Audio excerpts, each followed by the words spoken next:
Hi friend, मेरे channel में आपका स्वागत है। और आज हम जानेंगे भविष्य निधि के बारे में, क्या होता है, कैसे वर्क करता है।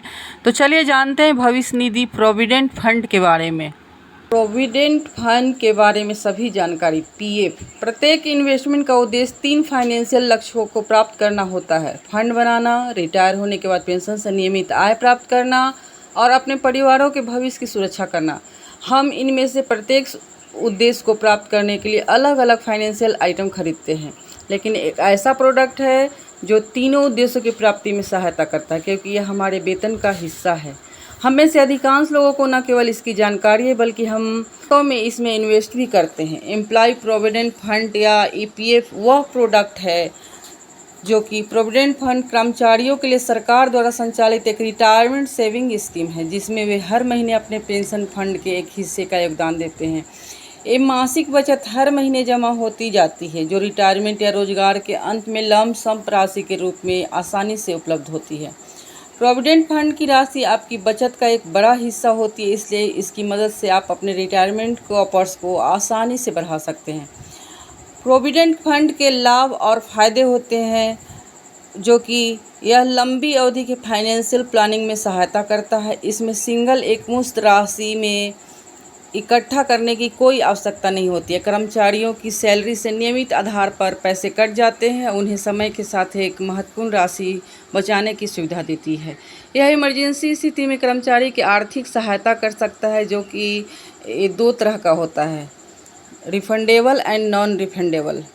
रिफंडेबल में आपको पैसे वापसी की ज़रूरत नहीं होती है, और एक में आप पैसे वापस भी कर सकते हैं। यह रिटायरमेंट के लिए पैसे की बचत करने के साथ साथ स्वस्थ जीवन शैली के रखरखाव के लिए भी हेल्प करता है। एम्प्लॉयड प्रोविडेंट फंड के लिए पात्रता होती है, जो कि प्रति माह रुपया 15,000 से कम अर्जित करने वाले वेतनभोगी कर्मचारियों के लिए ईपीएफ अकाउंट के रजिस्ट्रेशन आवश्यक है। अगर कोई कंपनी 20 से अधिक लोगों को रोजगार देती है तो ईपीएफ प्लान में नामांकन करना कानूनी रूप से भी आवश्यक है। स्वैच्छिक आधार पर 20 से कम कर्मचारियों वाले बिजनेस को ईपीएफ प्लान में शामिल किया जा सकता है।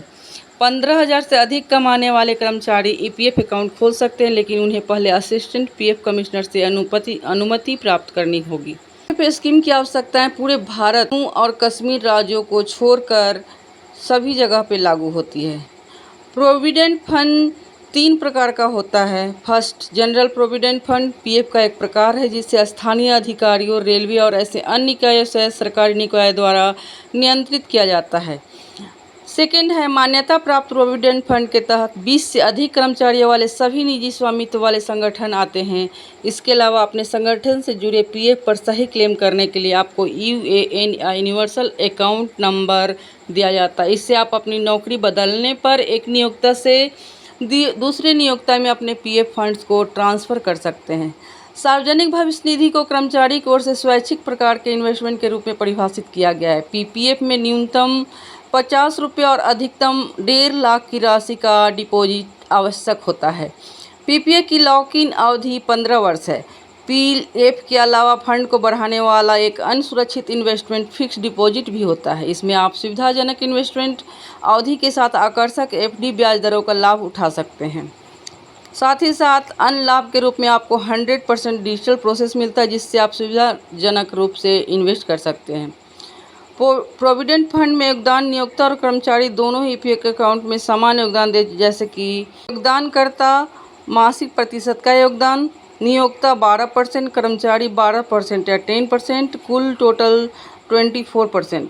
ईपीएफ में योगदान करते समय विचार करने योग्य बातें हैं, जैसे कि कर्मचारी के योगदान पर 12% पॉइंट में 3.67% ईपीएफ और 8.33% ईपीएफ शामिल है।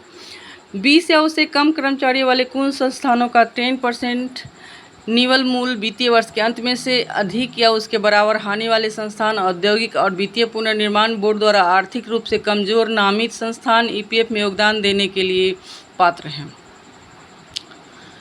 नियोक्ता का कुल भुगतान कर्मचारी पेंशन स्कीम और कर्मचारी भविष्य निधि में बढ़ जाता है, जिसमें कर्मचारी पेंशन स्कीम में 8.33% और कर्मचारी भविष्य निधि में 3.67% जाता है।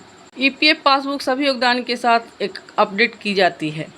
पेंशन स्कीम में 8.33% और कर्मचारी भविष्य निधि में 3.67% जाता है। EPF पासबुक सभी योगदान के साथ अपडेट की जाती है।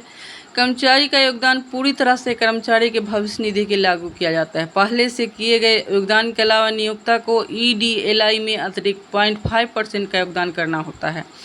नियोक्ता को अतिरिक्त रूप से EDLI और EPF के लिए कुछ प्रशासनिक शुल्क का भुगतान करना होगा, जो क्रमशः 1.1% और 0.01% होता है। इसका मतलब यह है कि नियोक्ता को प्लान में कर्मचारी के वेतन का कुल 13.61% का योगदान देना होगा। तो फ्रेंड्स, मेरा वीडियो कैसा लगा आप कमेंट करके बताएं, और अगर मेरा वीडियो अच्छा लगे तो मेरे चैनल को सब्सक्राइब करें। मिलते हैं नेक्स्ट वीडियो में, तब तक के लिए बाय बाय।